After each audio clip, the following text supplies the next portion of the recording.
తెలుగు సంబరాల తీయదనం అలనాటి రుచుల సరికొత్త రూపం పరంపర స్వీట్స్.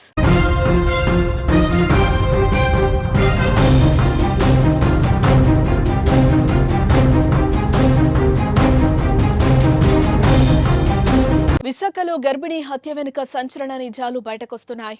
ఓ కసాయిని నమ్మి అనూష బంగారం లాంటి జీవితాన్ని నాశనం చేసుకుంది.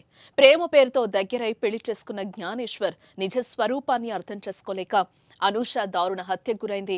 వేరువేరు కులాలకు చెందిన వీరిద్దరూ 2022లో ప్రేమించి పెళ్లి చేసుకున్నారు. మధురవాడలోని అపార్ట్మెంట్లో నివసిస్తున్నారు. జ్ఞానేశ్వర్ స్కౌట్స్ అండ్ గైడ్స్ స్కూళ్లలో ట్రైనింగ్ ఇస్తూ ఉంటాడు.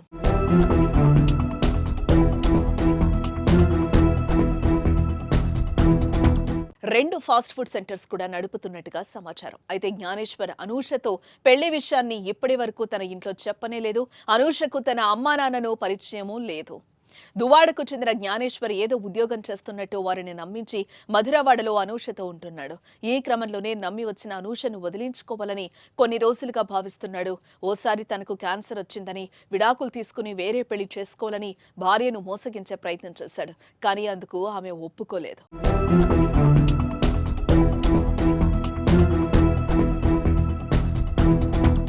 జ్ఞానేశ్వర్కు అనూషను వదిలించుకోవాలనే ఆలోచన వచ్చినాటి నుంచి వీరి మధ్య మనస్పర్ధలొచ్చి గొడవలు జరుగుతూనే ఉన్నాయి. 2-3 రోజుల్లో అనూషకు ప్రసవం జరగాల్సిందే. అందుకోసం ఆసుపత్రికి తోడు తీసుకెళ్లేందుకు అమ్మమ్మను 2 రోజుల క్రితం వారింటికి పిలిపించింది. ఆదివారం రాత్రి భర్తతో కలిసే పడుకుంది. ఇదే అదనుగా భావించిన జ్ఞానేశ్వర్ సోమవారం తెల్లవారుజామున నిద్రలో ఉన్న భార్యను పీకనులిమి హత్య చేశాడు. ఉదయమైనా మనవరాలు ఉలుకు పలుకు లేకుండా ఉండడంతో అమ్మమ్మ కంగారు పడి జ్ఞానేశ్వర్ను పిలవగా ఏం తెలియనట్టు నటించి ఆసుపత్రికి తరలించాడు. కానీ అప్పటికే ఆమె చనిపోయింది. అయితే అతడిపై అనుమానంతో పోలీసులు విచారించగా చేసిన దారుణం చెప్పాడు. ఇంటికి ఆలస్యంగా వస్తూ ఉండడంతో తనను అనూష అనుమానించి మానసికంగా హింసించిందని విసుగు చెంది గొంతు నులిమి హత్య చేసినట్టుగా అంగీకరించాడు. అనూష తండ్రి 4 ఏళ్ల క్రితం చనిపోగా తల్లికి సరిగా కళ్ళు కనిపించో ఆమెకు అండగా ఉండాల్సిన భర్తే ఇలా చేయడంతో అంత విషాదంలో మునిగిపోయారు. నమ్మొస్తే అన్యాయంగా ప్రాణం తీశాడని బంధువులు రోధిస్తున్నారు. ప్రజెంట్ అనూష గారి తల్లి మన ముందున్నారు. అమ్మ నమస్తే. అమ్మ మీకు కళ్ళు కూడా కనిపించలేని పరిస్థితి. అసలు ఏం జరిగిందమ్మా? అసలు అనూషకి ఈ యొక్క జ్ఞానేశ్వర్కి ఎప్పటి నుంచి పరిచయం? నేను అడ్డర్లో పైన ఉంటానండి. వీళ్ళమ్మ వైజాగ్లో ఉంటారండి. మా చిన్న అమ్మాయి వాళ్ళ కింద ఉంటారండి. నాకేం తెలియదండి. నేను 3 సంవత్సరాలు కోమాలో ఉన్నానండి. ఇప్పుడు దాకా మంచం మీద ఉన్నానండి. ఇవాళ బయటకు వచ్చానండి. ఎక్కడికి మంచం నుంచి లేసాక 3 సంవత్సరాల తర్వాత నేను ఎక్కడికి వెళ్ళలేదండి. ఇదే రావడం. అసలు తెలుస్తూ ఉంటుందా వాళ్ళు ఎలా ఉన్నారు ఏంటి? అవి ఎప్పుడైనా మీకు ఏమీ తెలియట్లేదండి. వాళ్ళు ఎలా ఉన్నారు ఏంటి అసలు ఏమి తెలియదండి.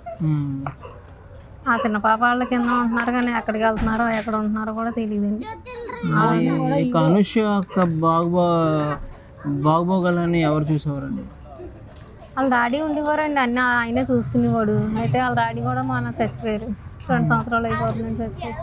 వాళ్ళ డాడీయే చదివించారండి. వచ్చిలో చేశారు. వాళ్ళ డాడీ చచ్చిపోగానే ఎవరిని తగిలించుకుని పెళ్లి చేసుకున్నారు. వాళ్ళ డాడీ ఉంటే పెళ్లి అవుతుందండి. 24 గంటల్లో ఒక బిడ్డకి జన్మనిచ్చి తను అమ్మతనాన్ని పొందే టైంలోని ఎంత కిరాతకానికి ఎగబడ్డాడంటే ఆ నీచుడు అసలు ఎలాంటి తత్వం ఉన్న మనిషి జ్ఞానేశ్వర్ అంటారు. నా పిల్లలే మా ఆయన చచ్చిపోయాక మా పిల్లలే చూస్తున్నారండి. ఇప్పుడు ఆవిడ కూడా చంపేసాడు. ఇప్పుడు నన్ను ఎవరు చూస్తారండి? నాకు ఎవరున్నారు? ఆ పిల్లలే ఉన్నారు, వాళ్ళే చూస్తారు అన్నాడు మా ఆయన.